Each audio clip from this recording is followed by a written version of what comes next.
Olá, voltei para retomar com vocês o que eu venho aprendendo a respeito do poder do agora nos grupos de estudo. Hoje a gente vai falar do capítulo 2, mas antes de entrar no conteúdo, eu quero, dar uma dica? Então, não é à toa que esses conteúdos vêm sendo trabalhados semanalmente. A gente lá no grupo trabalha um capítulo por semana.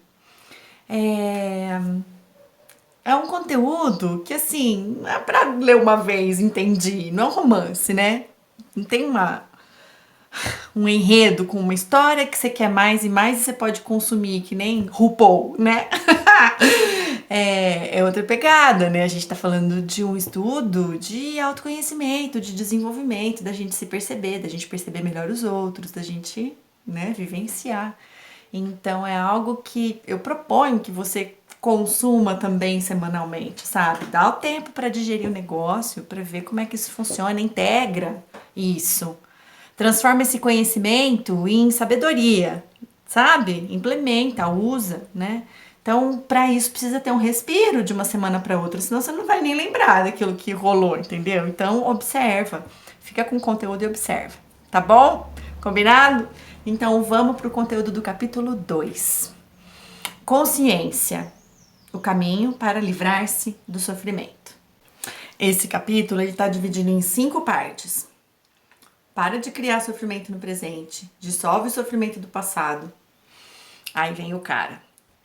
A identificação do ego com o sofrimento, a origem do medo que está ali com o sofrimento e a busca do ego pela plenitude.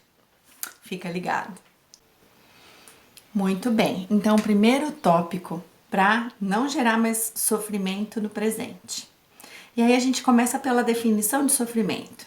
O Eckhart propõe que sofrimento é resistência, é negação, é a não aceitação da realidade. E aí me diz se tem alguma coisa mais louca do que isso de não aceitar a realidade que se apresenta, né? Então, ele traz que é assim, e que no nível da mente, do pensamento, isso se traduz por julgamento. É uma avaliação que a gente faz a respeito de alguma coisa e a gente emite o nosso julgamento a respeito da realidade, não aceitando ela como ela é. Quando a gente está julgando a realidade, a gente não está aceitando e provavelmente a gente está gerando sofrimento. No nível mental, o julgamento. No nível emocional, é a negatividade. Eu acabo me expressando de uma maneira muito negativa com relação à vida, quando eu tô nesse lugar de não aceitação. E vamos caminhar, por que a gente age desse jeito? É por conta da nossa mente. Então, a pessoa que tá nesse lugar de não aceitar a realidade, ela tá trabalhando muito mais na mente, ela tá identificada com a mente, lembra o capítulo anterior? Do que presente no momento do agora. Por que isso? Porque a mente, ela atua com aquilo que ela já conhece, com aquilo que ela aprendeu e com aquilo que ela quer, com aquilo que ela tem de plano e de expectativa. Então, a mente não tá ligada no agora. Ela tá ligada no que já foi, que é o que ela tem como identidade, e ela tá ligada no que vai ser ainda, que é o que ela quer conquistar, que é o que ela tem de expectativa. Então, a mente não tá no agora.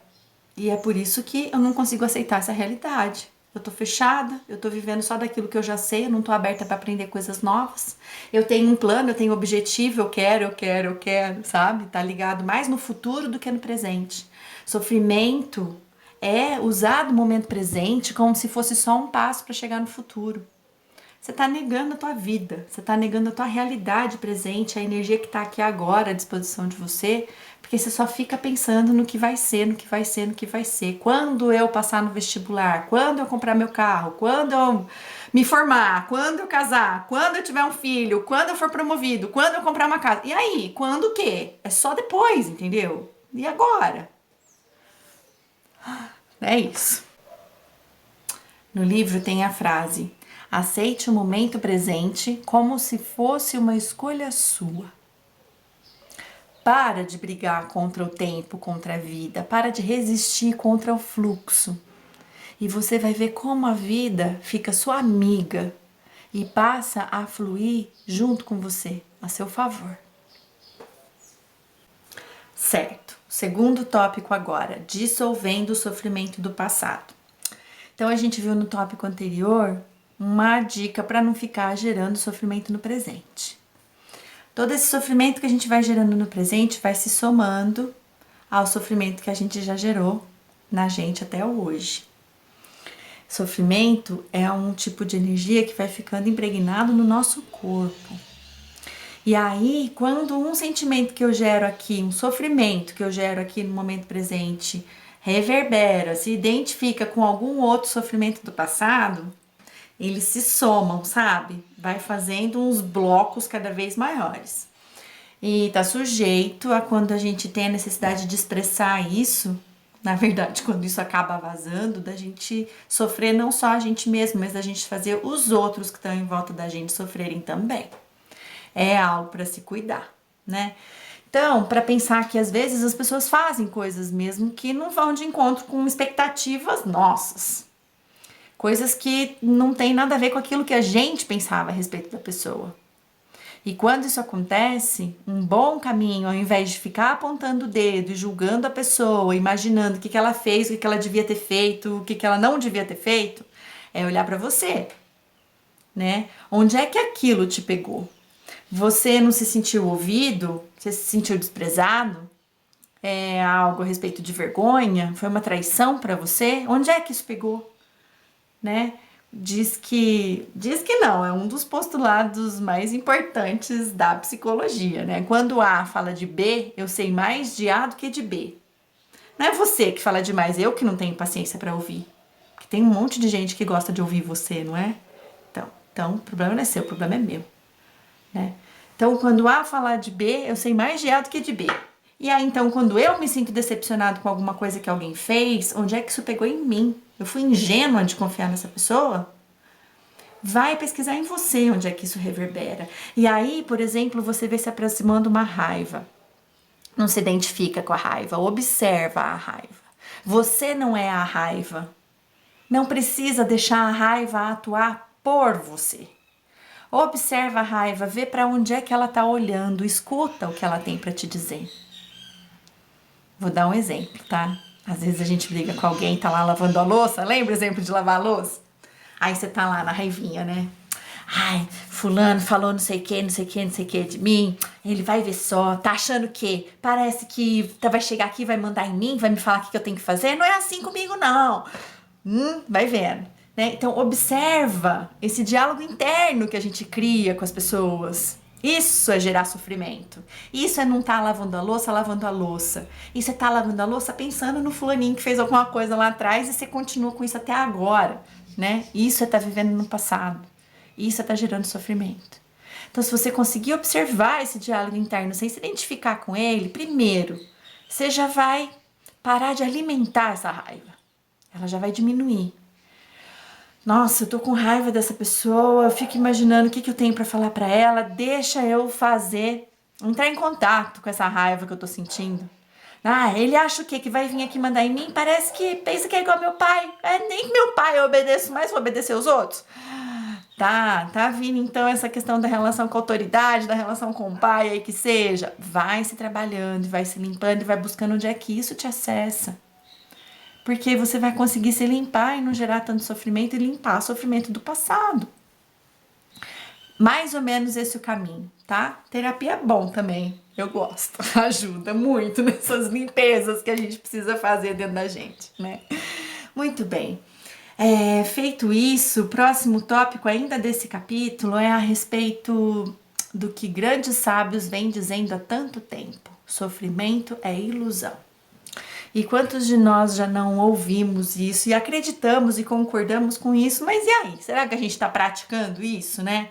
Lembra da distância entre o saber e fazer? Então, precisa passar por aqui, né? A gente não parece que está praticando isso devidamente. Sofrimento é uma ilusão.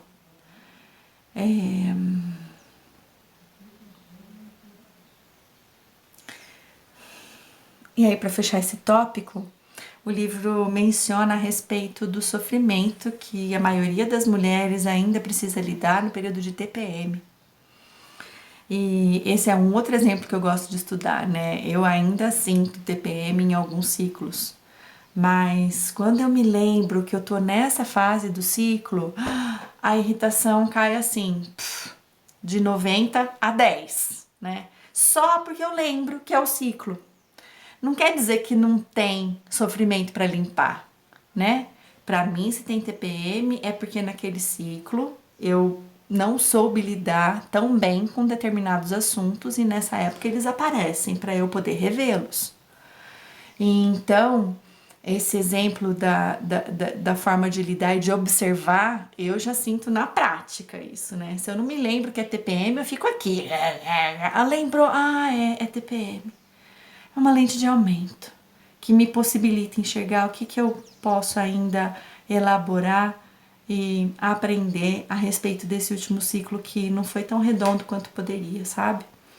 Mas mais pra frente no livro tem um capítulo onde ele vai entrar em detalhes a respeito desse processo no feminino e na mulher hoje em dia e antigamente. E vai trazer uma explicação de por que tem tanta mulher seguindo esse tipo de assunto e participando dos grupos de estudo. Recomendo. E agora, o terceiro tópico, que é a identificação do ego com o sofrimento. Então, no tópico anterior, a gente falou a respeito de observar o sofrimento e que desse lugar a gente não se identifica com ele. Agora a gente vai falar do momento em que a gente não consegue se desidentificar do sofrimento. E aí a gente atua a partir do ego que se identifica com o sofrimento. Por que ele faz isso? Porque é o que ele conhece, é o que ele já sabe. O ego tem uma história. É essa história que traz uma identidade para ele. Quem eu sou, o que eu aprendi, por que eu já passei. Nossa, como eu já sofri nessa vida, o quanto isso já me ensinou. Sabe essa história? Então, com todo respeito, porque eu também conto essa história a respeito de mim mesma. Eu já parei para pensar o quanto eu vou escrever a minha biografia, os pontos de virada. Tem algumas coisas muito boas que eu reconheço e que eu gostei, boa ou ruim, né? Quem sabe? Mas tem alguns eventos muito agradáveis, vamos dizer assim, momentos de muita alegria, de muita felicidade. Mas a maioria não é. A maioria são momentos assim de separações, de problema de saúde, de questões financeiras, assim que, sabe, foram os que tiveram muito mais impacto na minha história. E que de alguma forma é tudo lição, né? As agradáveis e as desagradáveis. É tudo lição, é tudo oportunidade pra gente sair daqui, aprender alguma coisa e se mover desse lugar de ego. Mas o ponto é que é esse o lugar que ele tá, é esse o lugar que ele se identifica, é aí onde o ego tem uma razão de ser, que ele tem a identidade dele. Então ele se liga no sofrimento, porque ele tá repetindo um padrão. Ele tá funcionando a partir daquilo que ele já sabe. Ele não tá se sujeitando a se entregar, o ego não se entrega. Quem se entrega é o ser, né? É o que tá de real, de verdadeiro, é o que permite o fluxo da vida, é o que aceita. O ego, ele não aceita, ele tá achando que as coisas têm que funcionar do jeito que ele já conhece e ele tá querendo que as coisas sejam daqui pra frente do jeito que ele quer, né? Então, é desse lugar que o ego se identifica com o sofrimento. Eu prefiro ficar com aquilo que eu já sei do que me abrir pra lidar com uma situação que eu não sei ainda qual é, porque eu não tenho confiança suficiente. Como é que eu vou entregar? Eu tenho que estar no controle, não é assim que a mente funciona? Eu tenho que funcionar baseado naquilo que eu já sei, não novo. Como assim novo? Não tem novo para a mente. Então é a partir desse lugar que o ego se identifica com o sofrimento. Esse exercício da gente não se identificar com o sofrimento é um exercício muito poderoso. E ajuda, né? Falei de terapia lá no tópico anterior, ajuda sim, mas é algo que só você pode fazer por você mesmo, né? Estar na presença de um terapeuta ou de uma pessoa que já sabe lidar bem com isso é algo que também ensina um tanto pra gente. Mas ninguém vai poder fazer isso por você. É você que precisa compreender e praticar isso para ver o bem que faz. E não precisa ficar 2 anos na praça, igual o Eckhart Tolle contou aqui na introdução desse livro, né? Ele teve aquele processo dele que foi assim, né? Tem algumas pessoas que dão esses saltos em determinados momentos da sua vida, ou no caso dele, deu um ponto de virada e resolveu, né? Uau!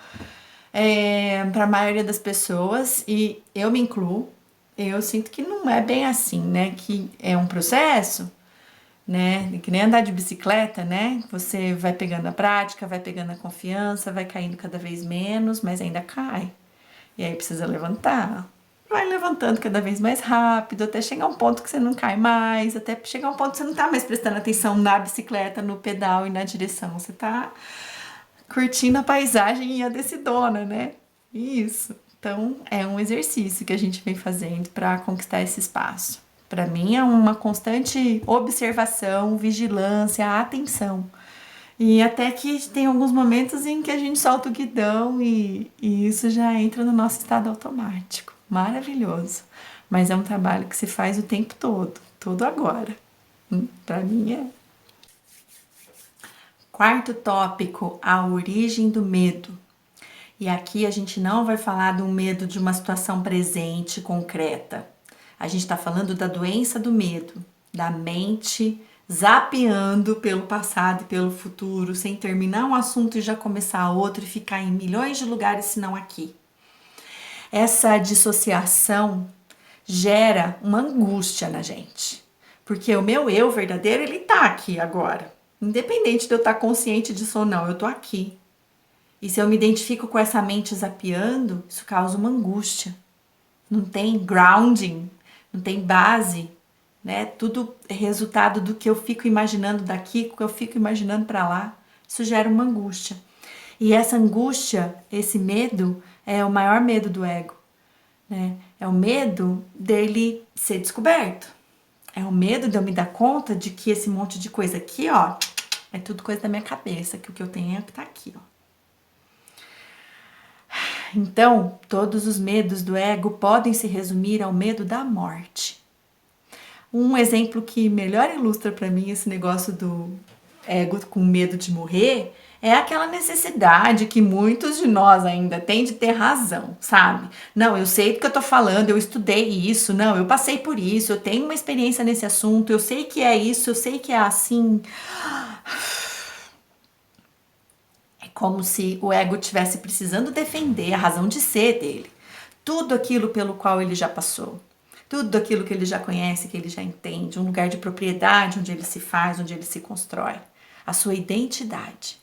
Esse é o principal doença do medo, como Eckhart se refere nesse livro. Né? É o medo do ego que ele tem de morrer. E aí fica um fechamento desse tópico, né, a respeito de essa sensação de poderzinho sobre os outros, sabe? Assim, ter poder sobre os outros não é poder, é fraqueza. Né? Não preciso estar me convencendo e convencendo os outros de nada, né? Você está se defendendo de quê? Ter poder de verdade é um negócio interno, com você mesmo. É isso aí. Quinto e último tópico desse capítulo: a busca do ego pela plenitude. Não consegue. O ego não consegue encontrar a plenitude, tá? Por definição, o ego tem uma sensação de vazio, tem um buraco nele, se sente uma falta. Por quê? Porque o ego é fruto de uma ilusão de separação e a gente não está separado, mas o ego tem essa ilusão de separação, então ele sente que falta um pedaço. Quando a gente está consciente dessa sensação de falta, muitas vezes a gente projeta essa sensação nos outros. Por exemplo, eu preciso passar mais tempo com meu filho. Eu preciso de mais atenção do meu chefe. Eu queria tanto arrumar um namorado. Isso é a sensação de falta do ego colocando isso nas relações e em eventos externos. Às vezes a gente não está consciente dessa falta que a gente sente. Dessa falta que o ego sente. E nesse estado de inconsciência, muitas vezes a pessoa entra numa compulsão, né?